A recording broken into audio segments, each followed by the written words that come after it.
Bonjour et bienvenue dans Histoires électroniques. Dans cette nouvelle série de vidéos, on va tâcher de parler de morceaux de l'histoire des musiques électroniques par le biais de producteurs, de DJ, de chanteuses, de morceaux, pourquoi pas, de styles musicaux, pour voir un peu quelles ont été l'influence de ces gens-là, de cette musique dans toute l'histoire des musiques électroniques.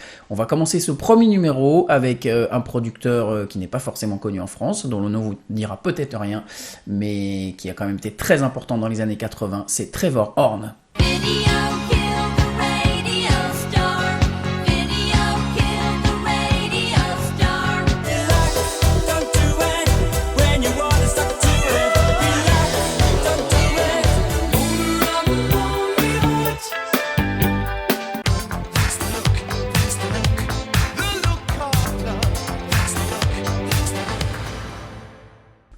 Qu'est-ce qui peut bien rapprocher toutes les chansons que vous venez d'entendre? Eh bien, c'est un seul homme, Trevor Horn.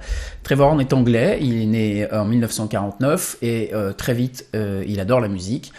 Trevor Horn sera bassiste de formation, il sera chanteur, il sera producteur bien évidemment, il détiendra un label de musique et c'est surtout en tant que producteur évidemment qu'il a été connu et reconnu et à tel point que on le définit comme l'homme qui a inventé les années 80. Alors un petit mot sur la notion de producteur avant d'entamer cette vidéo. On va souvent en parler des producteurs. En termes de musique, c'est pas comme un producteur de cinéma qui apporte l'argent pour qu'un projet se fasse. Un producteur, c'est celui qui va être dans les studios et qui va peaufiner tout le son et toute la structure d'une chanson et d'un album. Les groupes ou les chanteurs qui travaillent avec un producteur viennent avec leur composition, leurs paroles, leur musique. Le producteur, il est là, il est derrière, il est dans le studio, il est derrière les machines et c'est lui qui va dire, écoutez, là on va placer tel instrument, là on va plutôt utiliser tel synthétiseur, là on va refaire un peu la construction du son parce que ça me va pas, on va rechanger ce couplet, voilà. Et c'est lui qui va donner au final l'aspect global d'un morceau et le contenu, de la sonorité d'un album. Donc la notion de producteur en termes de musique est vraiment très importante. Et Trevor Horn, lui, eh bien, il a eu un rôle extrêmement important et il a influencé toute une génération de chanteurs et de chanteuses. Il a même influencé carrément la pop musique dans son ensemble dans les années 80 et on va voir ça tout de suite. Alors il fait plein de petits boulots dans les années 70 dans la musique, il est bassiste comme je vous l'ai dit, il navigue de petits groupes en petits groupes, mais c'est en découvrant Kraftwerk à la télévision qu'il va avoir un déclic. Il s'inspire aussi beaucoup des écrits de J.J. Ballard, il est passionné de science-fiction et donc il est passionné de machines. Il aime bien le rock, mais ça le passionne pas plus que ça. La disco, la vague disco qui arrive, ne l'émeut non plus, pas plus que ça. Lui, ce qui l'intéresse, c'est les machines. Et donc, c'est quand il découvre Kraftwerk que là, il se dit, il y a quelque chose à faire. Il fonde en 1978 le groupe The Buggles avec son comparse Geoff Downes. Et là, c'est le succès immédiat.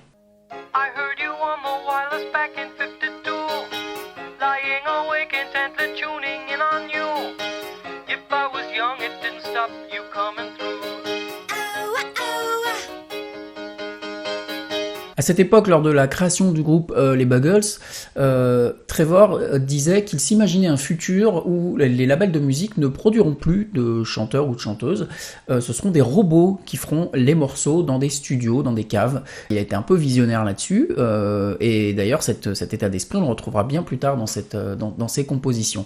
Je vous l'ai dit, quand il découvre Kraftwerk, il découvre quelque chose de nouveau. Il le dit lui-même, il sent qu'il y a une nouveauté, il sent qu'il y a un rythme différent, qu'il y a des pulsations différentes, qu'il y a une mentalité même différente dans la façon de faire la musique, et ça va le marquer. Et donc en 1979, il écrit et il compose la fameuse chanson Video Kill de Radio Stars, qu'il coécrit avec Bruce Woolley, et c'est d'ailleurs Bruce Woolley qui va sortir la toute première version de cette chanson sur son album.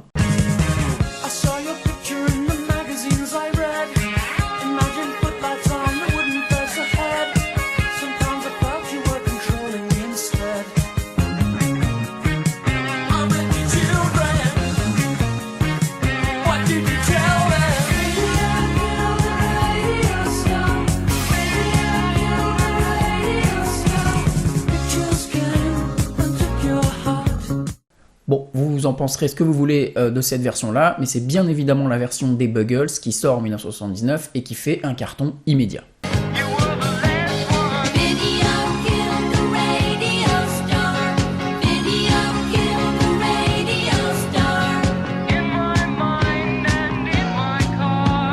Alors cette chanson est un carton immédiat, elle est numéro 1 dans 16 pays différents, et d'ailleurs en Australie, pendant 27 ans, elle va détenir le record de single le plus vendu. C'est sur ce titre et sur l'album des Buggles que Trevor Horn se découvre une passion pour les machines et les studios et la vie en studio. Ils passent tout leur temps en studio sur cet album, et d'ailleurs ils doivent faire avec les moyens du bord de l'époque. Les ordinateurs ont très peu de mémoire, les synthétiseurs aussi, et donc la façon dont ils composent cet album est très étrange, puisqu'en fait ils vont enregistrer des morceaux de son qu'ils veulent pour leur titre, et puis à la fin ils vont assembler tout ça. C'est un peu du sampling avant le sampling, mais ce qu'ils expliquent, c'est qu'ils ne savent pas vraiment le résultat final que ça va donner, et puis finalement le résultat n'est pas si mal que ça.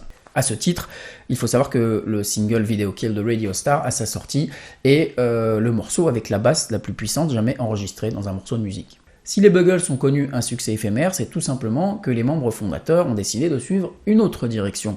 En 1981, le label qui héberge les Buggles leur fait une proposition qui est d'intégrer le groupe Yes. Ce groupe de rock progressif, déjà très important à son époque, vient de se séparer de son clavier et de son chanteur. Et bien écoutez, ça tombe bien, Trevor Horn est chanteur, Geoff Downes joue du clavier, ils intègrent donc le groupe Yes et Trevor Horn devient le chanteur officiel du groupe Yes. Ce poste, il ne va pas l'occuper très longtemps, il va rester bien sûr derrière le groupe Yes, mais en fait sa femme, à Trevor Horn, lui fait comprendre, ou lui explique qu'il aurait bien plus à gagner et il s'épanouirait bien plus en tant que producteur qu'en tant que musicien. Et effectivement, Trevor Horn abandonne très vite l'idée de faire de la musique, en tout cas dans un groupe, et préfère passer en studio. Il fabrique son propre petit studio à Londres, et d'ailleurs il va produire pendant plusieurs années encore le groupe Yes. Dans son studio, il décide de s'équiper de machines très à la mode ou dernier cri. Il s'équipe notamment de la fameuse boîte à rythme Roland TR-808, il s'équipe du Lindstrom, un fameux synthétiseur, et surtout d'une énorme machine, le Fairlight CMI. Alors comme vous pouvez le voir, c'est une énorme machine, c'est en fait une sorte de synthétiseur échantillonneur. Il n'y a que 4 exemplaires en circulation dans tout le pays à cette époque, et il faut avoir une sacrée formation pour pouvoir l'utiliser, en tout cas l'utiliser jusqu'au bout de ses performances. L'utilisation du Fairlight CMI dans ses compositions pop et dans ses productions pop fera de Trevor Horn un architecte clé dans l'incorporation de la méthode du sampling dans la pop music. Au début des années 80, Trevor Horn produit donc, il produit beaucoup. Il produit le groupe Dollar, qui connaîtra un certain succès en Angleterre. Il produit aussi Malcolm McLaren.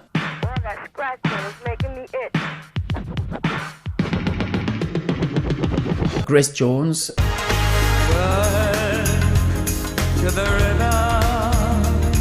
Ou encore les Pet Shop Boys.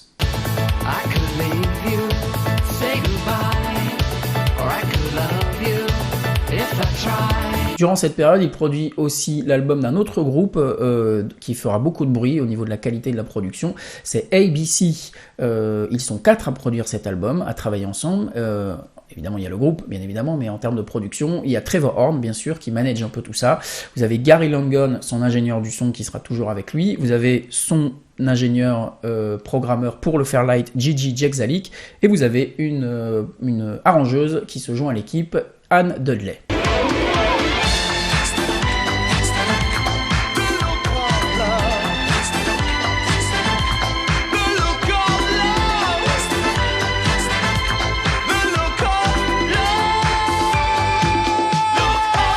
En 1983, Trevor Horn décide de monter son propre label. Eh ben oui, pas bête la bête. Ce label s'appellera ZTT. C'est un label mythique pour ceux qui connaissent. C'est un label mythique et emblématique de ce son du début des années 80. On est en 1983. Pour preuve, les 3 premiers groupes qui sont signés à l'ouverture du label, au lancement du label, c'est Propaganda, Frankie Goes to Hollywood et Art of Noise.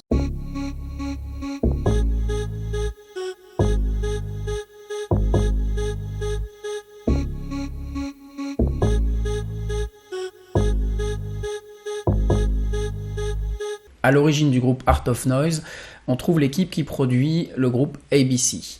cette équipe se dit qu'il y a quelque chose à faire avec les machines, notamment le Fairlight CMI. Il décide donc de partir d'une chanson, la chanson Honor of a Lonely Heart de Yes, qui à cette époque d'ailleurs est considérée par Trevor Horn comme sa pièce maîtresse, sa meilleure production jamais réalisée.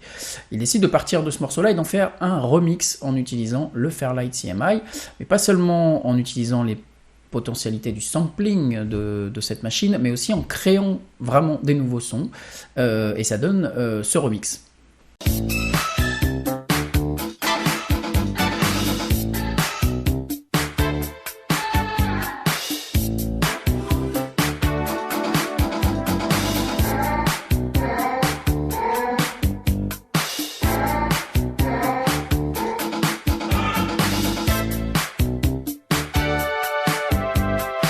Ils en sont donc convaincus, il y a quelque chose à faire, et ils décident donc de fonder le groupe Art of Noise. Ce groupe se veut en fait un anti-groupe, un groupe sans visage. Ce sont les machines qui parlent et pas les humains qui créent la musique. On retrouve cette philosophie à la fin des années 70 que Trevor Horn avait en tête, et surtout on la retrouve bien des années après dans les débuts de la house music et de la production de musique électronique, fin des années 80, début des années 90, où en fait les DJ sont derrière les machines et ne veulent pas se mettre en avant, ne souhaitent pas se mettre en avant, et sont au contraire à l'antithèse des pop stars et des rock stars qui posent sur les couvertures des magazines. Là, l'idée c'est de faire passer d'abord la musique avant de faire passer l'homme qui est derrière les machines. Pour en revenir à Art of Noise, écoutez, les morceaux les plus connus du premier album, bien évidemment, c'est Moments in Love et Closer to the Edit.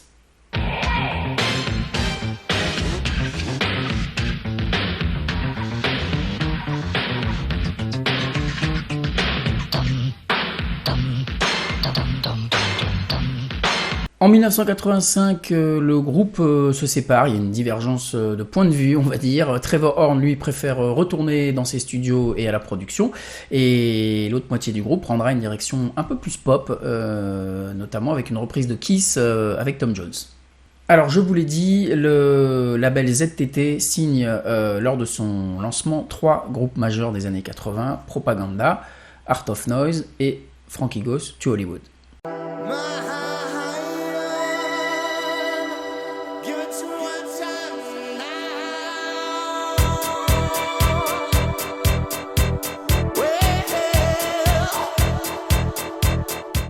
L'histoire du morceau Relax est d'ailleurs importante et emblématique pour comprendre le rôle d'un producteur dans la musique. Ce morceau connaîtra de multiples versions jusqu'à la version qu'on connaît au final.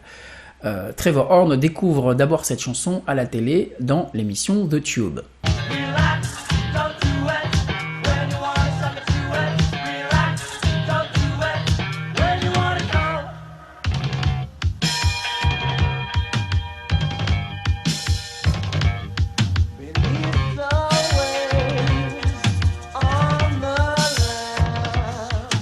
Vous avez peut-être pu vous en apercevoir, cette version est vraiment très différente de la version finale que l'on connaît tous, et Trevor Horn, ce morceau lui plaît, il trouve qu'il y a quelque chose à en tirer, mais il trouve aussi que le morceau n'est pas du tout fini, et donc il va signer le groupe car il veut faire de cette chanson un tube, et il se dit vraiment qu'il y a quelque chose à faire. Il intervient énormément sur la production de ce morceau, il essaye une nouvelle version en faisant intervenir un autre chanteur, Ian Dury, et le groupe Les Blockheads, et cette version ne le satisfait pas non plus, il trouve que ça sonne pas assez moderne, elle sera donc de nouveau jetée à la poubelle.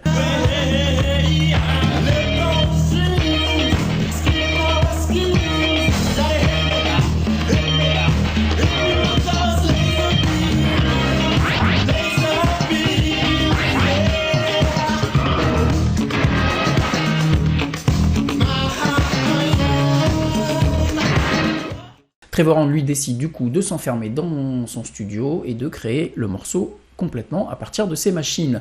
Le groupe n'a plus du tout son mot à dire. De toute façon, Trevor Horn est beaucoup trop intimidant. Sa réputation est quand même assez énorme. Le groupe est tout jeune, donc ils ne font que de subir un peu ce que veut faire Trevor Horn et ne peuvent pas dire grand-chose. La version finale qui sort et que l'on connaît tous de Relax, d'ailleurs, n'a plus aucun instrument joué par les membres du groupe. Il n'y a que la voix du chanteur qui reste. Tous les autres membres du groupe ont été effacés en fait de cet enregistrement. Ce ne sont que des machines en fond. Ils sont bien évidemment crédités sur le morceau, mais en fait c'est Trevor Horn qui a tout fait en ne gardant que la voix du chanteur.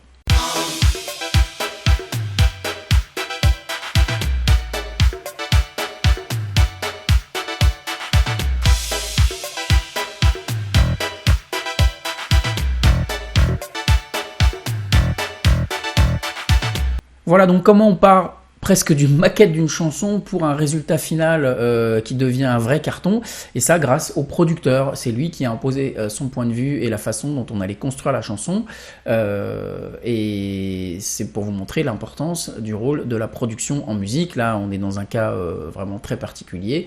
Les autres chansons de l'album, toujours produit par Trevor Horn, connaîtront aussi un succès. On a bien sûr Two Tribes et le fameux slow The Power of Love. Par la suite, le label ZTT continue, la production continue. Le plus gros coup de Trevor Horn dans les années 90, c'est d'avoir signé et d'avoir produit le chanteur Seal, dont il découvre la voix et dont il tombe amoureux immédiatement. Il décide donc de le produire, et l'un des plus gros cartons de Seal est aussi produit et réalisé par Trevor Horn, c'est Crazy.